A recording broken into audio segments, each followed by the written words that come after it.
नमस्कार दोस्तों। एक समय की बात है, भगवान बुद्ध अपने शिष्यों को उपदेश दे रहे थे। तब उनके किसी शिष्य ने उनसे यह 3 सवाल किए। पहला, कौन किसके भाग्य का खाता है। दूसरा, संसार का सबसे बड़ा बलवान कौन है।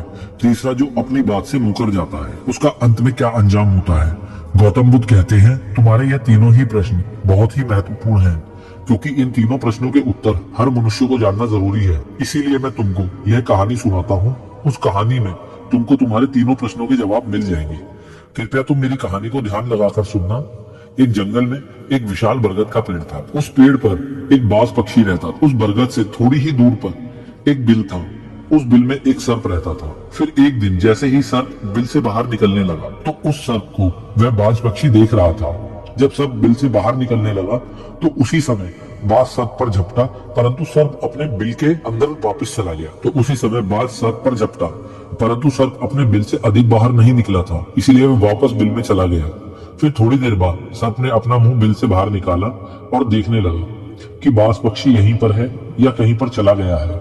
फिर वह बाज पक्षी दोबारा उस सर्प पर झपटा, परंतु वह फिर से वापस अपने बिल के अंदर छुप गया। जैसे ही सर्प अपने बिल से बाहर निकलने का प्रयास करता तो बाज उस पर हमला करता और उसे उठाकर ले जाने की कोशिश करता। बाज मन में सोच रहा था कि जब भी तू बाहर निकलेगा तो मैं तुझे अपना भोजन बना ही लूंगा। और सर्प उस बाज के डर से बिल में छुपा रहता। जब सर्प को उस बिल में रहते हुए काफी समय हो जाता तो सर्प मन में विचार करने लगता है कि यदि विक्रम सिंह कहीं से आ जाए, जो कि एक राजा थे, तो वह दूसरों की कष्ट हरण करते हैं और राजा विक्रम सिंह ही ऐसे हैं जो मुझे इस बात से बचा सकते। तो राजा विक्रम सिंह को याद करता हुआ सर्प उस बिल में छुपा रहता है और जो भी उस मार्ग से निकलकर जाता है तो सर्प कहता है कि भाई कोई मेरी बात राजा विक्रम सिंह तक पहुंचा दो या मुझे राजा विक्रम सिंह से मिला दो, तो मैं उसका जीवन भर एहसानमंद रहूंगा। फिर एक दिन राजा विक्रम, जो दूसरों के दुखों को दूर करते थे, वह जंगल में जा रहे थे और उसी मार्ग से निकल रहे थे। तभी सर्प को पता चला कि रास्ते से कोई जा रहा है। तो वह सर्प बिल के अंदर से ही कहने लगा, भाई कोई मुझे राजा विक्रम सिंह से मिला दो तो मैं उसका जीवन भर एहसानमंद रहूंगा। यह बात जब राजा विक्रम सिंह ने सुनी तो राजा विक्रम सिंह कहने लगे, क्यों भाई, आपको राजा विक्रम सिंह से क्या काम है। तो सर्प कहने लगा, देखो भाई, राजा विक्रम दूसरों के दुखों का हरण करते हैं और मैं बहुत दिनों से इसी बिल में पड़ा हुआ हूँ। मैं बहुत दुखी हूँ। यदि मैं इस बिल से बाहर निकलता हूँ तो इस वृक्ष पर एक बाज पक्षी का निवास है। वह बाज पक्षी मुझ पर उसी समय हमला करता है, इसीलिए मैं इस बिल से बाहर नहीं निकलता हूँ और ना ही मुझे कुछ खाने को मिलता है। मैं ऐसे ही इस बिल में पड़ा हुआ हूँ, ऐसे ही अपना जीवन व्यतीत कर रहा हूँ। राजा विक्रम कहने लगे, हे सर्पराज, मैं ही राजा विक्रम सिंह हूँ, बताओ तुम्हारे कष्ट का निवारण कैसे करूँ। तो सर्प कहने लगा, हे महाराज, जैसा आपको उचित लगे ऐसा ही कीजिए, लेकिन मेरा इस बात से पीछा छुड़ा दीजिए, नहीं तो यह एक दिन मुझे मार डालेगा।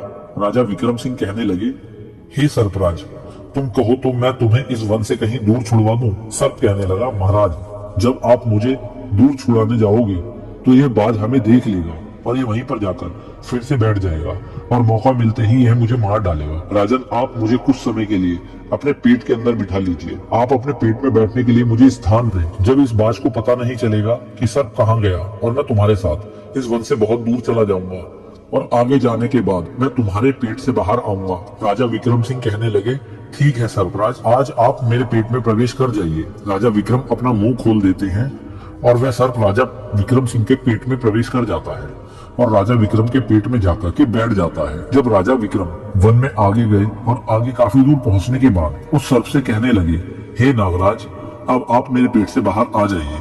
अब यह सुनसान वन है, इसमें कोई बात आपको परेशान नहीं करेगा। यह बात सुनकर नागराज कहने लगा कि नहीं महाराज, मैं आपके पेट से बाहर निकलने वाला नहीं हूँ। राजा विक्रम ने कहा, क्यों भाई, आपने तो मुझसे यह वादा किया था कि आप मुझे आगे सुनसान वन में छोड़ देना, तो मैं आपके पेट से बाहर निकल जाऊंगा। अब क्या हुआ, सुनसान वन आ गया, अब आप बाहर निकलिए। सांप कहने लगा कि देखो महाराज, जैसा रहने का आनंद आपके पेट में है वैसा उस बिल में नहीं मिलता। अब मैं तुम्हारे पेट से कभी बाहर नहीं निकलूंगा। राजा विक्रम मन में सोचने लगे, यह तो बड़ा ही दुष्ट सर्प है, अब मैं क्या करूं। और उसके जहर के प्रभाव से महाराज विक्रम सिंह के पूरे शरीर से कोढ़ फूटने लगा। महाराज विक्रम सिंह के पूरे शरीर से कोढ़ निकल आया। राजा विक्रम मन में सोचने लगे कि अब मैं यदि राजधानी को वापस जाऊंगा यह अभी संभव नहीं है, क्योंकि मैं इस वक्त कोढ़ी हो गया हूँ और मुझे इसी वन में रहकर इस नागराज से भी छुटकारा पाना है। यह सोचकर महाराज विक्रम एक पेड़ के नीचे झोपड़ी बनाकर सो जाते। उनके शरीर से कोल टपकने लगता है और बदबू आने लगती है, जो कि सर्प का जहर था। सर्प कुंडली मारकर राजा विक्रम सिंह के पेट में बैठा हुआ था। राजा विक्रम उस वन में पड़ी हुई एक कोड़ी की हालत में है। अब इधर उन्हीं के समय में एक प्रसिद्ध जनपद था श्रावस्ती, और श्रावस्ती नगरी के महाराज थे ताम्रध्वज। महाराज ताम्रध्वज के 3 पुत्रियां थी और राजा ताम्रध्वज बड़ा अहंकारी और बड़ा ही अभिमानी राजा था। फिर एक दिन उसने अपनी तीनों बेटियों से पूछा कि बताओ बेटियों, तुम किसके भाग्य का खाती हो। फिर उनमें से 2 बेटियां तो राजा के डर से कहती हैं कि पिताजी हम तो आपके भाग्य का ही खाते हैं, परंतु उनमें से राजा की एक चित्ररेखा नामक बेटी थी। वह चित्ररेखा अपने पिता ताम्रध्वज से कहती है कि नहीं पिताजी, मैं किसी के भाग्य का नहीं खाती हूँ, मैं तो केवल अपने ही भाग्य का खाती हूँ। उस बेटी की बात सुनकर राजा को बहुत क्रोध आया और राजा ने उसी समय नाई और ब्राह्मण को बुलाया और नाई और ब्राह्मण से कहने लगे कि इन दोनों बेटियों का रिश्ता तो आप किसी राजा के यहाँ करके आइए, और जो ये बड़ी वाली बेटी है इसका रिश्ता किसी कोड़ी कलन या जिसके हाथ पैर नहीं हो उसके साथ करके आइए। फिर राजा का आदेश मिलते ही नाई और ब्राह्मण उन तीनों बहनों का रिश्ता करने के लिए चल देते हैं। उन्होंने राजा की दोनों छोटी बेटियों का रिश्ता तो राजवंशों में कर दिया, परंतु तीसरी बेटी के लिए वट ढूंढते हुए उसी वंश से निकलकर जा रहे थे जिस वन में राजा विक्रम अपनी झोपड़ी में कोड़ी के रूप में पड़े हुए थे। उनके शरीर से कोढ़ बह रहा था।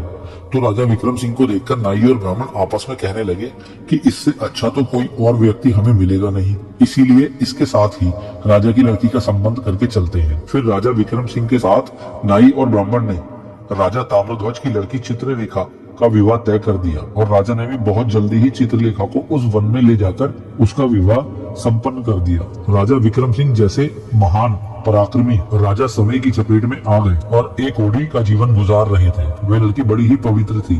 वह अपने पति राजा विक्रम सिंह की सेवा करती थी, और वह दोनों छोटी बहनें जो थी वह बड़े बड़े राजाओं के घर में गई तो वह आराम की जिंदगी जी रही थी। लेकिन चित्ररेखा राजा विक्रम के साथ दुखी जीवन काट रही थी। कहते हैं जो अपने नियम और सिद्धांतों पर रहता है और जो धर्म का पालन करता है, ईश्वर हमेशा उसे सुखी रखना ही पसंद करता है। भगवान उसे हमेशा आनंद प्रदान करता है। इसीलिए जब उस झोपड़ी में रहते रहते चित्ररेखा को राजा विक्रम के साथ बहुत दिन बीत जाता है, तो उस झोपड़ी के पास एक पीपल का वृक्ष था और उस वृक्ष के नीचे एक दूसरा सर्प का बिल था। तो एक दिन विक्रम सो रहे थे और रात्रि का समय था और चित्ररेखा महाराज विक्रम सिंह की सेवा कर रही थी। उसी समय उस बिल से एक सर्प बाहर निकलता है और बाहर निकलकर जो राजा विक्रम के पेट में सर्प था उस सर्प से कहने लगता है, अरे दुष्ट, अपने वचन से मुकर गया। तूने तो महाराज विक्रम सिंह से कहा था कि मैं दूर वन में जाकर तुम्हारे पेट से बाहर आ जाऊंगा, और तू तो परोपकारी राजा के पेट में जाकर बैठ गया। तुम्हारे जहर के कारण राजा के पूरे शरीर से कोढ़ निकल आया। अरे तुझे शर्म ना आई कि तूने कितना गलत काम किया है, क्योंकि इतने समय में राजा विक्रम ना जाने कितने ही जीवों का दुख दूर करते। वह सर्प आगे कहता है, यदि कोई सुन रहा है तो मैं तेरे मरने का उपाय बताता हूँ। यदि कोई गंगा जल लाकर इस राजा को पिला दे तो तेरे उसी समय 100 टुकड़े हो जाएंगे और मल के रास्ते से तू बाहर निकल जाएगा। अब राजा के पेट के अंदर बैठा हुआ जो सर्प था वह दूसरे सर्प से कहने लगा कि तेरे जैसा भी मैंने कभी नहीं देखा। धन के खजाने पर कुंडली मारकर बैठा है। यदि यह धन मानव समुदाय के कल्याण के लिए लगाया जाता तो इससे ना जाने कितने मानवों का भला होता। मैं भी तेरे मरने का उपाय बताता हूँ। यदि कोई सुन रहा है तो कोई पीपा तेल गर्म करके तेरे बिल में डाल दे तो तू उसी समय नष्ट हो जाएगा, और इस बिल वाले स्थान की खुदाई करेगा तो यहाँ पर अपार धन संपत्ति निकलेगी। उस बात को चित्रलेखा बड़े ध्यान से सुन रही थी। चित्रलेखा ने मन में विचार किया, यह राजा विक्रम सिंह है और इनके पेट में एक सर्प बैठा हुआ है, इस कारण महाराज के शरीर से कोढ़ निकल रहा है। तो वह बेचारी चित्रलेखा एक ऋषि के आश्रम पर पहुंचती है और उन ऋषि से अनुरोध करती है कि महात्मा, मुझे एक गिलास गंगा जल की आवश्यकता है। ऋषि ने कहा, बेटा तुम कौन हो और गंगा जल क्या करोगी? तो वह चित्रलेखा कहने लगी, हे मुनिवर, मैं राजा के ताम्रध्वज की बेटी हूँ।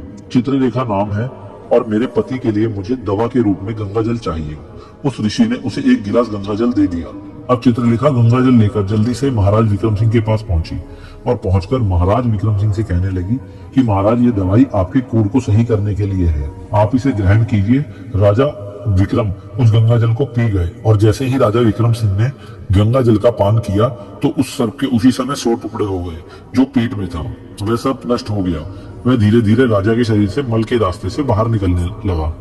अब तो राजा का कोड धीरे धीरे सही होने वाला था और कुछ ही दिनों में राजा का कोड बिल्कुल सही हो गया। राजा का पूरा उपचार हो गया, राजा पहले की तरह स्वस्थ हो गए। अब राजा विक्रम से चित्रलेखा कहने लगी, हे महाराज, मैं एक स्त्री हूँ, इस शहर में नहीं जा सकती हूँ, आप शहर में जाइए और एक पीपा तेल का लेकर आ जाए। राजा विक्रम कहने लगे कि चित्रलेखा, उस तेल का तुम क्या करोगी? चित्रलेखा ने कहा, महाराज आप पहले तेल का पीपा लेकर आइए, फिर मैं आपको बताऊंगी। फिर चित्रलेखा की बात सुनकर राजा विक्रम बाजार में जाते हैं और वहां से एक पीपा तेल लेकर आते हैं। फिर चित्रलेखा वहां आग जलाती है और उस आग पर उस तेल को गर्म करती है और गर्म करके उस सर्प के बिल में खाली कर देती है। जैसे ही उस बिल में वह गर्म तेल डाला गया तो सर्प की मृत्यु हो गई। राजा विक्रम से चित्रलेखा कहने लगी कि महाराज इस स्थान को खुदवा दीजिए। फिर राजा विक्रम ने जब उस स्थान की खुदाई करवाई तो वहां से अपार धन संपत्ति निकली। चित्रलेखा कहने लगी, महाराज देखिए, मैं जानती हूँ कि आप जय नरेश राजा विक्रम हैं, परंतु मेरे पिता ने मेरा अपमान किया है और मुझे एक कोड़ी को दिया है, परंतु मैं मेरे भाग्य का खाती हूँ, इसीलिए इसी स्थान पर मेरे पिता का जो महल है उससे अच्छा महल बनवाना है। राजा विक्रम कहने लगे, चित्रलेखा तुम कैसी बातें कर रही हो, हम नरेश हैं, भला यहाँ पर महल क्यों बनवाएंगे? आप उज्जैन नगरी तो चलिए। परंतु राजा विक्रम के कहने पर भी चित्रलेखा नहीं मानी। फिर राजा विक्रम ने उस वन में एक शानदार महल का निर्माण कराया। इस संसार में सबसे बलवान समय होता है और कोई बलवान नहीं होता। जिसका समय अच्छा होता है वह आगे बढ़ता है और जिसका समय खराब होता है, जिसका समय विपरीत होता है, वह पतन की ओर अग्रसर होता है। राजा ताम्रध्वज पर एक दूसरा राजा आक्रमण कर देता है और उस आक्रमण में ताम्रध्वज पराजित हो जाता है और राजा अपने परिवार हित प्राण बचाने के लिए उसी वन में पहुंच जाता है जब वन में राजा भूखा प्यासा भटक रहा था। फटे हुए वस्त्र और भूख से पीड़ित और प्यास से राजा जूझ रहा था। तो राजा घूमते घूमते उस चित्रलेखा और राजा विक्रम के महल के नजदीक से गुजरता है तो चित्रलेखा अपने पिताजी को पहचान जाती है। चित्रलेखा ने अपने एक सेवक को भेजा और सेवक को भेजकर महाराज ताम्रध्वज, जो कि एक फटे हुए हाल में थे, उनके पास वस्त्र नहीं थे, उन्हें बुलवाया। ताम्रध्वज ने सोचा कि यह न जाने कौन है और हमें क्यों बुला रही है।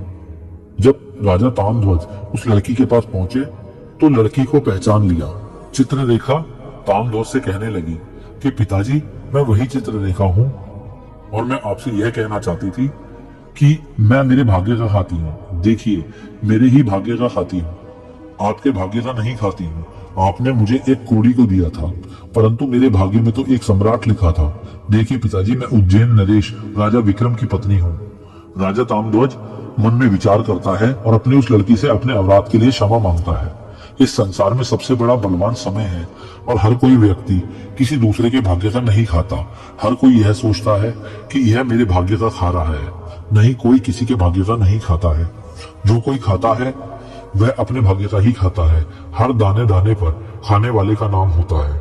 आप यह ना सोचे कि हम किसी को खिला रहे हैं। आप किसी को खिलाने वाले होते कौन हैं? इस संसार को खिलाने वाला तो एक ही है और वह है भगवान शिव शंकर। जो अपनी बात से मुकर जाता है उसका अंत वही होता है जो राजा विक्रम के पेट में बैठे हुए उस सर्प का हुआ था। अतः वह विनाश को प्राप्त होता है। हमेशा सत्य की ही जीत होती है और अधर्मी, अत्याचारी और पापियों का अंत होता है। इस तरीके से राजा विक्रम और उसकी पत्नी चित्रलेखा ने राजा ताम्रध्वज का बड़ा स्वागत किया। वह राजा विक्रम महाराज ताम्रध्वज को अपने साथ उज्जैन ले आए और वह राजा विक्रम ने अपनी सेना राजा ताम्रध्वज के साथ भेजी और जिस राजा ने ताम्रध्वज को पराजित किया था उससे अपना राज्य वापस पा लिया। जिसकी किस्मत अच्छी होती है, जिसके कर्म अच्छे होते हैं, उसे ईश्वर कहीं ना कहीं से देता है। हम और तुम अपने परिवार का पालन करने में भी हिचक जाते हैं, लेकिन इस संसार का पालन करने वाले को देखिए, वह पूरे संसार का हर जीव जंतुओं का ध्यान रखता है। अगर आपको ये वीडियो पसंद आई हो तो प्लीज इस चैनल को सब्सक्राइब करें और इस चैनल को लाइक कर दें और अपना बेल आइकन जरूर ऑन कर लें, जिससे कि आपको इस तरह की कहानियां सुनने को मिलती रहें। समय समय पर मैं वीडियो डालता रहता हूं। आप इन वीडियोस को लाइक करें, सब्सक्राइब करें और जो इन स्टोरीज को सुनना पसंद करते हैं उनके साथ शेयर कीजिए। आपका बहुत बहुत धन्यवाद। मिलते हैं नेक्स्ट किसी वीडियो में। प्लीज अपना प्यार मेरे ऊपर बनाए रखें। धन्यवाद।